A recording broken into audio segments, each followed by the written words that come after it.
Good evening and welcome to the hot seat.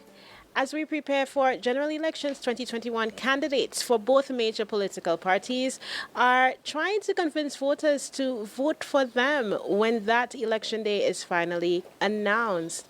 And one of the candidates that we have in the hot seat this evening is vying for this people's vote from ancillary canneries. His name, Wayne Girard. Party, the St. Lucia Labour Party. And thank you, Mr. Girard, for joining us in the hot seat today. Good day, Crystal. Good day. What is your background? Who is Wayne Girard, and why are you an important player for the St. Lucia Labour Party this general elections? The seat of ancillary canneries is important, has always been important to the St. Lucia Labour Party. It's rather unfortunate that we lost it at the last election.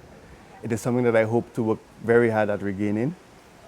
I am from the constituency of ancillary canneries. I am from Jacmel. I spent my formative years in Jacmel. I then went on to study at the University of Wales. I did a degree in business with law. I then went on to study corporate valuations at the University of Oxford.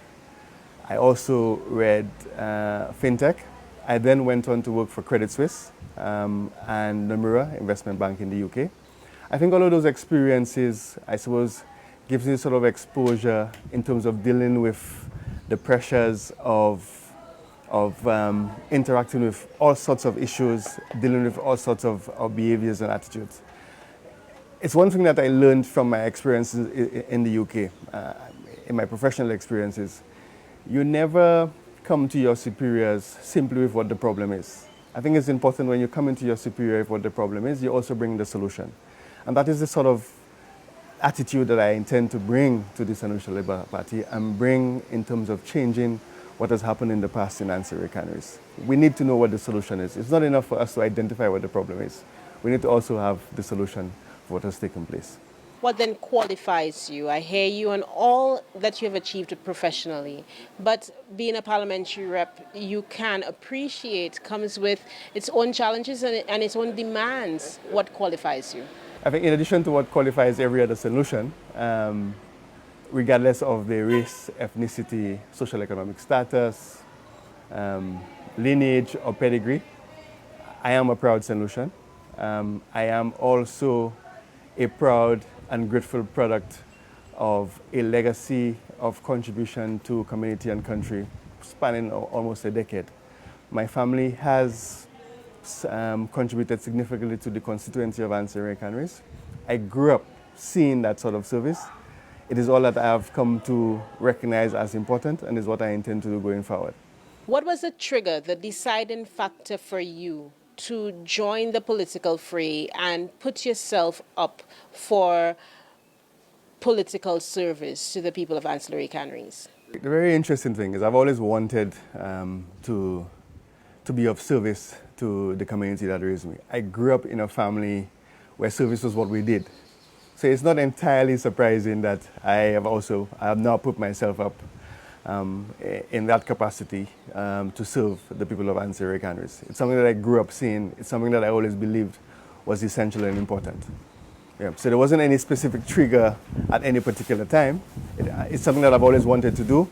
I did attempt to do it before the previous election in 2016, but I wasn't successful then. So I waited my turn, and now I'm here again as the endorsed candidate for the St. Lucia Labour Party. Why 2016? Why not before? And why did you try again now, 2020? At the time, I figured I needed some international experience. So I've spent quite a bit of time overseas. I've worked in the UK, in the Indian Ocean, in some parts of Asia. So I really thought the international experience would have been quite useful in terms of dealing with the vagaries of politics. On the matter of vagaries of politics, what has prepared you for the vagaries of politics? I think in addition to my general upbringing, I think politics is sometimes it appears as a battle sport, as brutal, but I think the main emphasis for politics is trying to make a difference in people's lives, and that is really what the attraction is for me. Seriously want to make a difference in the lives of people. However, politics comes with a lot of mudslinging, a lot of And there are a lot of challenges that one has to overcome as a candidate and a parliamentary rep. Do you believe that you are prepared for that? I think I am. I have colleagues that support me very much. There's quite a bit of experience within the Labour Party. So exactly what I'm going through, many have gone through it before. So we have those conversations where they tell you this is what the cut and thrust is. Expect the odd verbal stain, make sure that you're mentally prepared. So it's been a long exercise in terms of getting to this point. So I think I'm prepared for that. Some see people like you, people who offer themselves up for political office, as opportunistic. What say you? Opportunistic in what sense? Some argue that you don't have a very long history of community involvement, and almost to them, out of the woodworks, here you are, offering yourself up for a community where they barely know you. I may not have a long public history in contributing to the community, but I must remind you that I am part of a family where service was something that was part of who we were.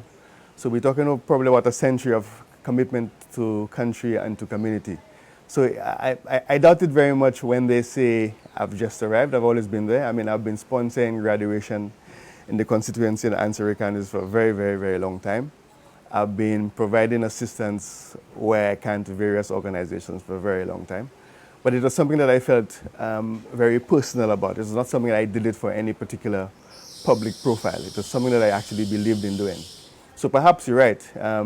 I perhaps did not publicize my contributions, but I think if you go down and you ask the people on the ground, they'll say to you, I have a long history of doing that.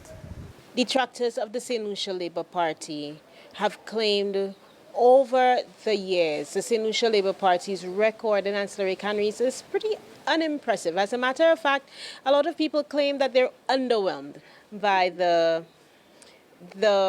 performance of the St. Lucia Labour Party, from Mr. Foster to Mr. Regis, then Mr. Lansico, and most notably Dr. Long. What say you about the Labour Party's performance in ancillary canneries? I think each has contributed in their own way. From as far back as Foster to more recently Dr. Long, they have all contributed in the way that they could at the time. At this particular time, what we need now is, given that we have all of those resources and assets within ancillary canneries, given that we are considered, a title which I don't readily accept, but given that we are considered the poorest constituency in the country, I think what we do need now is this overarching infrastructure or structure that could harness the resources of the constituency for the benefit of the people of the constituency. I'll give you an example. Why is it possible for you to dive in ancillary canneries for free, but yet still you can't do it in Soufrière? There's a fee that comes along with it. You can't snorkel in Soufrière for free, but yet still the poorest constituency, the so-called poorest constituency, you can't do that for free. So I think it's important to not dismiss the contributions of those who've gone before me, but simply try to build upon what has been done by them. Why then did you choose to identify with the St. Lucia Labour Party, and did you choose to become a candidate for the St. Lucia Labour Party?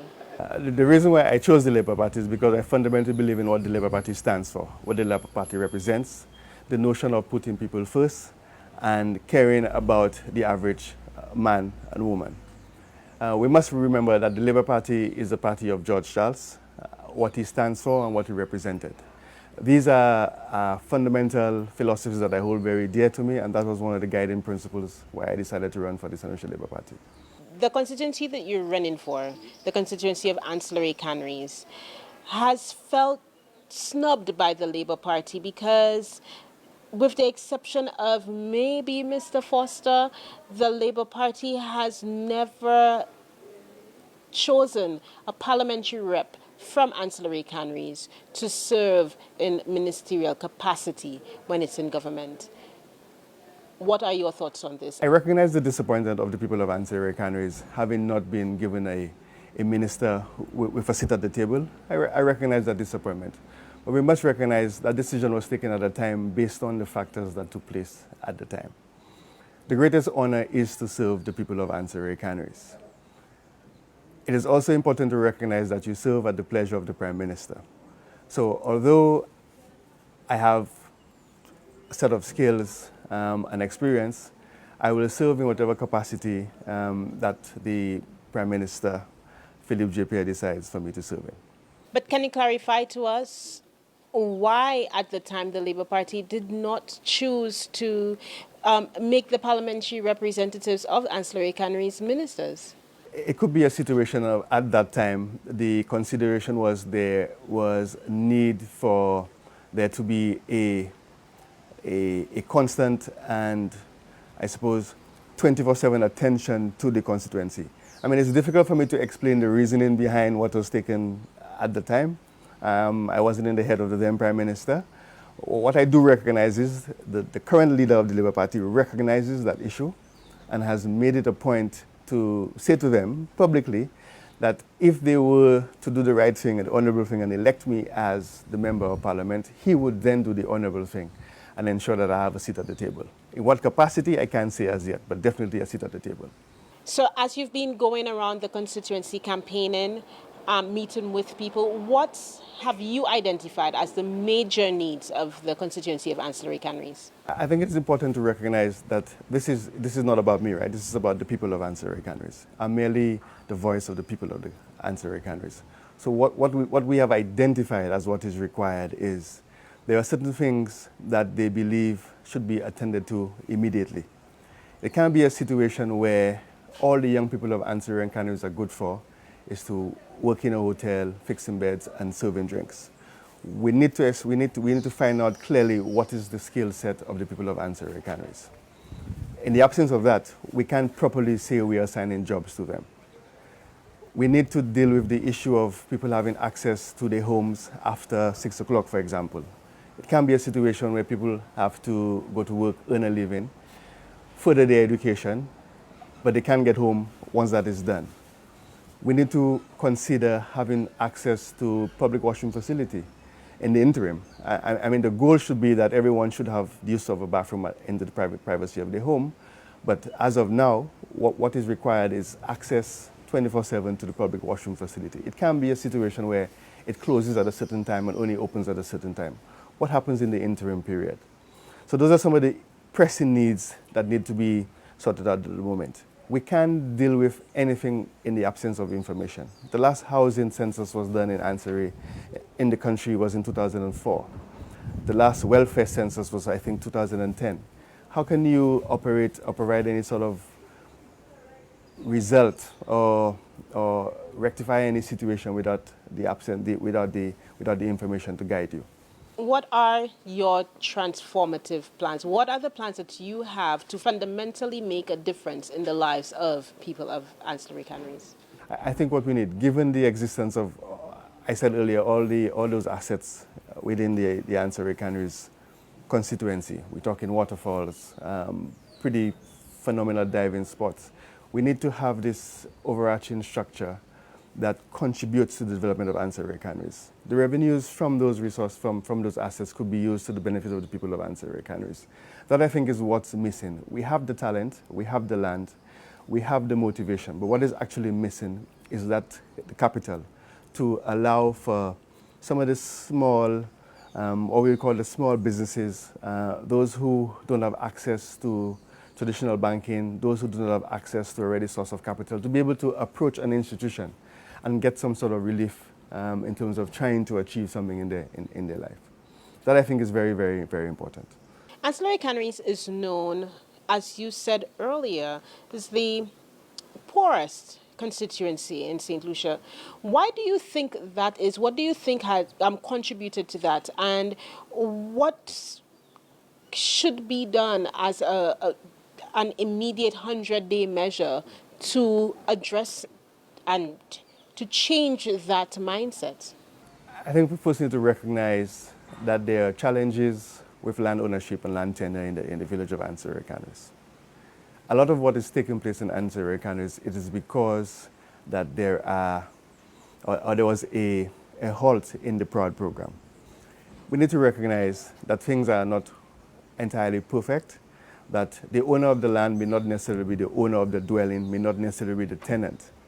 In the absence of that sort of, I suppose, situation, which anywhere else would have been rectified, you find that you would find different scales of development within ancillary canneries. If you go to Masqué, for example, you would think you're in Rodney Bay. If you're in Masqué, you wouldn't possibly say it's the poorest part of the country. But when you go down into the villages, you do get a sense that things are not being done correctly. So we need to start from the first principles. So before we decide to go and build a mini hotel and remove the a square to put a car park, I think we need to address the fundamental things that are wrong in ancillary canneries. We need to recognize what they are and deal with them before we move on to do anything else. You mentioned the St. Lucia Labour Party and its very long history serving St. Lucia, starting from George Charles. But right now, the St. Lucia Labour Party seems, according to certain segments of the population, not to be connected with people, the layman, mainly because the party has been accused of being too intellectual in its approach, that its messaging needs to be rethought. What say you? Constructive criticism is always useful. I think if that is the sentiment, perhaps we could consider using different media to connect with the citizenry. However, I don't think it is too intellectual to ask, can the interests of St. Lucians be served by someone who professes to be a product of Canada? Is it too intellectual to ask how and why did the government manage the COVID crisis? Is it too intellectual to ask the government to put people first? I think when we say too intellectual, I think we need to be careful not to essentially dumb down our citizenry. Granted, if there's an issue in terms of connecting, we need to look at it and do better at it. But I think the questions that are being asked by the St. Lucia Labour Party of the government would not seem too intellectual in my view, but simply asking the question. I mean, the leader of the Labour Party said that we were the worst prepared for COVID-19. At the time, he was vilified for it. Subsequent to that, we are seeing the consequences of that. The leader of the Labour Party said to the government, be careful how you borrow and manage the economy. The government denied that they were being reckless. The new report by the ECCB clearly points to a government who is clearly incompetent and reckless. I think to say that the Labour Party is too intellectual is being a bit of a disservice to the St. Lucia Labour Party and the people of St. Lucia. Because that's where we came from. We are part of St. Lucia. We are part of the people of St. Lucia. What are the Labour Party's plans? If the Labour Party is elected to serve us as the next government, what are their plans to address the criticisms laid at this present Prime Minister and government's feet? One in particular, the income tax waiver for anybody earning 4,000 and below, I think is significant in the aftermath of COVID, given the pressures on people. I think it is also significant because of the benefits that will accrue to the business places and the economy. I think the initiative of economy is a major initiative. I think a lot of the young people in this country deserve and are demanding more. It cannot be enough for us to simply be told to go and train to become bartenders and waiters. I think this concept of the youth economy is a very transformational initiative by the Labour Party. Those two, in the aftermath of COVID, will be very important going forward. Thanks for mentioning the youth economy. Can you expand a little bit on what does the Labour Party mean by the youth economy? The youth economy, it's a very simple concept. It's simply a situation of creating this enabling environment for young people to harness their skills that they already have and turning it into a viable business. Assisting them in the training that is required to allow those businesses to thrive. In a nutshell, it's really a situation of catering to the needs and the demands of young people. They want to thrive, they want to be part of society, they want to play a meaningful role in society. They could only do that with assistance, and that assistance comes in the form of a dedicated ministry to look after the interests of young people. Thank you for joining us. Please stay tuned. When we come back, we will examine more closely the legacy of the St. Lucia Labour Party in the constituency of Ancillary Canneries. Stay tuned. Thank you for staying tuned. In the hot seat this evening is Mr. Wayne Girard, the candidate for Ancillary Canneries, and we were talking about the St. Lucia Labour Party, Mr. Girard, and why you chose the St. Lucia Labour Party. But more specifically, I really want to find out from you, what is the St. Lucia Labour Party legacy in Ancillary Canneries? What has the St. Lucia Labour Party done in Ancillary Canneries that is outstanding today? You know, before the legacy of the St. Lucia Labour Party, ancillary canneries, in particular canneries, was referred to as bata, behind God's back. There were all sorts of words used to describe by the United Workers' Party to refer to ancillary canneries. I think it is clear, if you were to go through the constituency, the legacies of the Labour Party are there for everyone to see. The electrification of the public highway was done by the St. Lucia Labour Party. The new police station in Ancillary Canneries was done by the St. Lucia Labour Party. Although the Marigold Secondary School is not within my constituency, but it serves the people of my constituency, that is the legacy of the St. Lucia Labour Party. I mean, the access to early childhood education, the St. Lucia Labour Party. The community centers in some parts of the constituency, the St. Lucia Labour Party. The human resource development centers, the St. Lucia Labour Party. I think the legacy is clear. I think they're sometimes a bit rough on the Labour Party in terms of what they have achieved within the constituency. Obviously, more always could be done. And I endeavor to do just that, to build upon what already exists and what has already happened. Mr. Girard, as you have entered the political fray, there has been controversy surrounding your name, and as a matter of fact, in the court of public opinion, it is already being tried, and that's the issue of investment and bad investment or investment that caused people to lose their money. Can you highlight what exactly happened and address the situation, put it to bed, so to speak? I think it's important to first of all say that nothing illegal ever transpired. Everything that was ever done with regards to Freedom Bay was transparent and above board. There was not a single inference or incident where anything was done without there being correct oversight. It would have been impossible to have negotiated any transaction within the UK and St. Lucia without it going through the proper due diligence. I think sometimes we are a bit short on our country and our professionals that work in this country when we make it appear that people could just come into this country and do as they please. This issue of whether or not people lost money, sure, if a project has to be put into receivership to protect the assets of the investors and those involved, surely in the interim period, one may consider there might be a loss of an investment. But whether it was a complete disaster, I don't think so, because the money was always protected and backed by the assets of the company. Nothing illegal transpired in Freedom Bay. Do you think, though, that because there are so many question marks and there people have been saying so many things about it, that St. Lucians may not have so much confidence in you as a candidate, potentially a minister, handling much greater investment in the interest of our country? In the absence of the truth, I think it's easy for people to accept what is being, I suppose, peddled by a section of the United Workers' Party. It is not a fact that anything untoward transpired. If that was the case, I would not be sitting here before you doing this interview without any fear. Nothing transpired. Surely there were some delays in the project coming to fruition, and there are lots of reasons why that happened. The same lawyer who is representing the current Prime Minister is the same lawyer who represented Freedom Bay in St. Lucia. If he's good enough for the Prime Minister, certainly he was good enough for Freedom Bay. Nothing untoward took place with regards to Freedom Bay.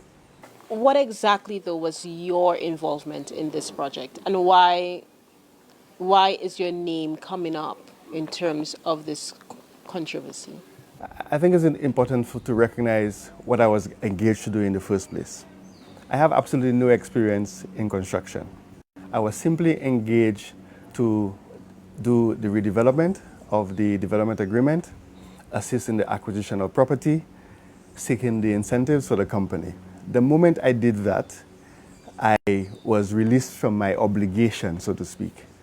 I remember being laughed at when it was announced in the newspaper and in the media that there would be a new project director. Solutions were laughing at me, saying, oh, now that all the hard work is over, now they've kicked him off, when in fact they never actually recognized that I was only engaged to do a specific thing. I did that, and I moved on to another endeavor. What subsequently happened was, because there was an issue with getting some heavy-duty equipment off the wharf, which prior to the 2016 general election was allowed to leave the wharf freely, but post the election, the government was suggesting that we need to pay duties. That is the only reason why I got back into the fray, having meetings with the government, lawyers from the UK in a meeting with the Prime Minister. But my obligation to the company ended the moment the construction contract was signed with NH International. That was the extent of my involvement. So tell us, what inroads have you made in UWP strongholds like Jacmel, Millet, Vanna, Roseau, as you prepare to take on the incumbent Dominic Fede in the next general elections? I think it's important to recognize that traditionally we've done very well in Canaries. I've taken the initiative and I'll be opening an office in Canaries because I do not want to take Canaries for granted. It has never happened before, but it's because that I recognize the importance not just to the victory, but if I really want to serve the people of Canaries, we need to have an office there. So we've done that. We're about to open the office in Canaries. At the last election, we lost some ground in Ancillary, which is an anomaly in my view. I think at the upcoming election, we will do better there. We have been traditionally weak in the G1 area, which is the sort of Roseau, Jacmel, Millet area, which is G2, Vanna. But because that I have roots and actually from that part of the constituency, I hope and I pray that I get the support from the people of that constituency in terms of fighting back what is traditionally the stronghold of the United Workers' Party. The issue of crime is one of national concern. As a matter of fact, your constituency appeared to be the hotspots just this last weekend, where we had incidents taking place, particularly in the community of Boaden. What would a parliamentary representative, Wayne Girard, do to address crime in his constituency, and how would that what would your contribution look like nationally to address crime on a national scale? I think it's important to recognize that the Labour Party have always stood for not being just tough on crime, but tough on the causes of crime. I think that is the issue that we should be concentrating on, the causes of the crime. It's a difficult moment, and we're not making any excuses for criminality at all. But we need to find a way to engage young people, give them a sense of belonging, that they, as much as everyone else, has a stake in the development of St. Lucia. What we've seen happen is clearly, I think, as a consequence of neglect. Neglect, whether it is in the home, neglect on a constituency level, neglect nationally. We need to begin to get serious about how we deal with the issues and concerns of young people, and the youth economy would assist in dealing with that. The Labour Party has always stood for being tough on crime and tough on the causes of crime, and that is where I think we need to concentrate on, being tough on the causes of crime. Last year, just before we celebrated emancipation, the government announced certain changes that were imminent for marijuana legalization and decriminalization. What is your stance? And can you speak to the stance of the St. Lucia Labour Party on marijuana and its future in our country? I think the issue of marijuana is a very serious and sensitive issue. I mean, there are cultural issues involved in the usage of marijuana, but I believe it's also wrong to destroy someone's livelihood simply because they've been caught with a spliff. I think the Labour Party has made it clear that they will expunge anybody who has been arrested for a joint once we get into office. I think the benefits and potential for marijuana as an industry should be taken seriously and should not be neglected. But we need to recognize that we need to be mindful to ensure that those who benefit from that industry are also those who were once persecuted the most for it. It can be simply a situation of those who now have access to capital to come in and say, oh, it's a very good industry, we want to partake in it. And those who persevered all those years for their sacrament are the least or the last to benefit from it. Thank you, Mr. Girard. And thank you for joining us in the Hot Seat this evening. Please join us next week for another exciting edition of the Hot Seat. Good night.